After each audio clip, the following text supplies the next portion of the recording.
Price Lord. இயேசு கிறிஸ்துவ நாமத்துக்கு ஸ்தோத்திரம் உண்டாவதாக. ஒவ்வொரு நாளும் நம்ம தேவன வார்த்தைக்காக நம்ம காத்திருப்போம். இன்றைக்கு எசேக்கியேல் 20வது அதிகாரம் 41வது வசனம். அதில் நீங்கள் ஃபுல்லாக படித்து பாருங்கள். சுகந்த வாசனை நிமித்தமும் நான் உங்கள் பேரிலே பிரியமாயிருப்பேன். சுகந்த வாசனை வாசனை வரும்போது அந்த இடத்துல இன்னும் கொஞ்சம் நேரம் நின்று நம்ம இப்போ சொல்லுவோம், ஐயோ எவ்வளோ நல்லா இருக்குது அந்த வாசனை, எவ்வளோ நல்லா இருக்குது அப்படின்னு சொல்லி நம்ம என்ன பண்ணோம், ருசிப்போம் அதெல்லாம். அதுபோல தான் தேவன் என்ன சொல்கிறார், உங்களை எல்லாரும் தூஷிக்கிறாங்களா, உங்களை வேதனைப்படுத்துகிறாங்களா, துன்பப்படுத்துகிறாங்களா, ஆனாலும் தேவன் என்ன சொல்கிறாருன்னா, உங்களை சுகந்த வாசனை போல் வீசி வைப்பேன் இந்த உலகத்தில் நீங்கள் இருக்கிற நாள் முழுவதும் எல்லா ஜனங்களுக்கும் எப்படி அந்த சுகந்த வாசனை வீசுமோ அதே போல் தான் உங்களை என்ன பண்ணுறேன், சுகந்த வாசனையாக நான் வீசுகிறேன் அப்படின்னு சொல்லி ஆண்டவர் சொல்கிறார்.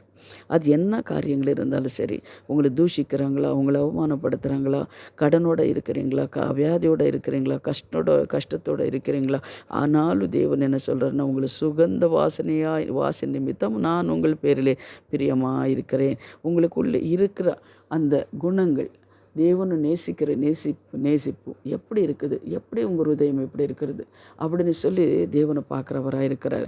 அப்போ உங்கள் ஹிருதயத்தை பார்த்து தேவன் உங்களை என்ன பண்ணுறாரு, இந்த பூமியில் உங்களை நல்ல ஒரு வாசனை வீசுகிற ஒரு பரிமள தைலத்தை போல் அவர் நிறுத்துவார் அப்படின்றதுலாம் சந்தேகம் இல்லை. அதே போல் தேவ ஜனமே இயேசு கிறிஸ்து இந்த பூமிக்கு வந்தார். வரும்போது அவருக்கு என்ன பண்ணார் தெரியுங்களா? உங்களுக்கு எல்லாம் தெரியும். ஏன்னா பெத்லெஹேமில் இடம் கொடுக்கல அவங்களுக்கு, மாட்டு தொழுவத்தில் தான் அவருக்கு இடம் கிடச்சிது. ஆனால் பாருங்கள், அவர் என்ன பண்ணாங்க, அசட்டே பண்ணாங்க, கேவலம் பண்ணாங்க, துப்புனாங்க, அழித்தாங்க. சரிங்களா? யோசேப்பு மகன், மரியாள் மகன், அவன் எப்படி இப்படியெல்லாம் செய்ய முடியும் அப்படின்னு சொல்லி எல்லாரும் ஆச்சரியப்பட்டாங்க. ஆனால் அவர் கேவலமாக நிறுத்தாங்க. ஆனாலும் இந்த தேசத்துக்கு ஒரு சுகந்த வாசனை போல் இயேசு கிறிஸ்து வந்தார் அப்படின்னு சொல்லி அதுக்கப்புறம் தான் நம்மளுக்கு தெரியும். சுகந்த வாசனை போல் அவர் வந்தார், நமக்காக இந்த உலகத்துக்கு வந்தார், பூமிக்காக எவ்வளோ அற்புதங்கள் செய்தார், அதிசயங்கள் செய்தார் அப்படின்னு சொல்லி நம்மளுக்கு தெரியும். நம்ம இன்னும் உயிரோடு இருக்கிறோம் அப்படின்னு சொன்னால் அவர் கிருபை தான் சொல்லணுன்னா. அப்படிப்பட்ட இயேசுக்கே இந்த உலகத்தில் எல்லாரும் தூஷித்தாங்க அப்படின்னு சொன்னால் நம்மதியை மாத்திரம் நினச்சி பாருங்கள்.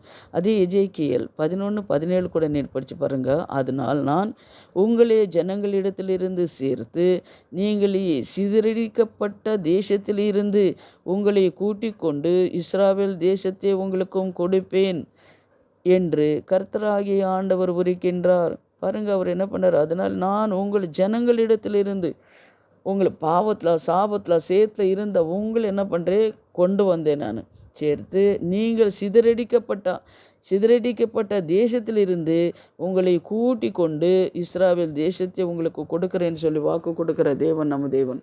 அதனால நம்ம என்னென்னா, இப்போ கஷ்டம் இருக்கலாம், நிந்திக்கலாம், தூஷிக்கலாம், அவமானங்கள் இருக்கலாம், ஆனாலும் தேவன் உங்களை ஒரு நாளும் என்ன பண்ணுறதில்ல, கைவிட மாட்டார். இங்கே உங்களை என்ன பண்ணுறாருன்னா, சுகந்த வாசனை வீசுகிற தேசத்தில் உங்களை சுகந்த வாசனை வீசுகிற ஒரு சகோதரிகளாக தேவன் வைக்கிறார் அப்படின்னு சொல்லி நான் விசுவாசிக்கிறேன்.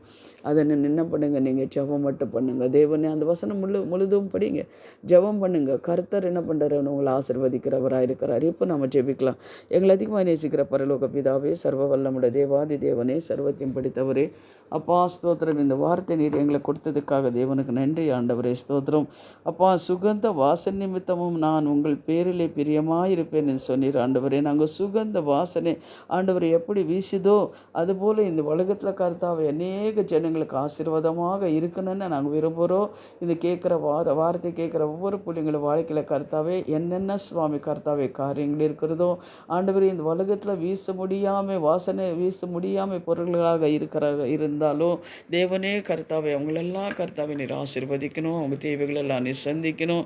தேவனே அவங்களை கர்த்தாவை எங்களுக்கு கேவலமாக பேசுகிறாங்க, கேர்லெஸ்ஸாக பேசுகிறாங்க, நிந்திக்கிறாங்க, தூஷிக்கிறாங்கன்னு சொல்லி யார் கஷ்டத்தோடு இருக்கிறாங்களோ தேவனே அவங்களெல்லாம் கர்த்தாவை தள்ளப்பட்ட கல் மூளுக்கு தலைக்கல்லாக நீ நிறுத்துவேன் சொன்ன வசனத்துப்படி தேவனி யார் இந்த வார்த்தைகளை கேட்குறாரோ கர்த்தாவே அவங்களோட தேவநீர் பேசுங்க. அவங்க தேவைகளெல்லாம் நீ சந்திங்க ஆண்டவரே, ஸ்தோத்திரம் சுவாமி. எங்கள் ஜபத்தை நீர் கேட்டதுக்காக, பதில் கொடுத்ததுக்காக, இந்த வசனத்தை எங்களை கர்த்தாவே வசனத்தை மூலமாக நீர் பேசினதுக்காக நன்றி. இயேசுவின் நாமத்தை ஜெபிக்கிறோம் பிதாவே, ஆமீன். God bless you.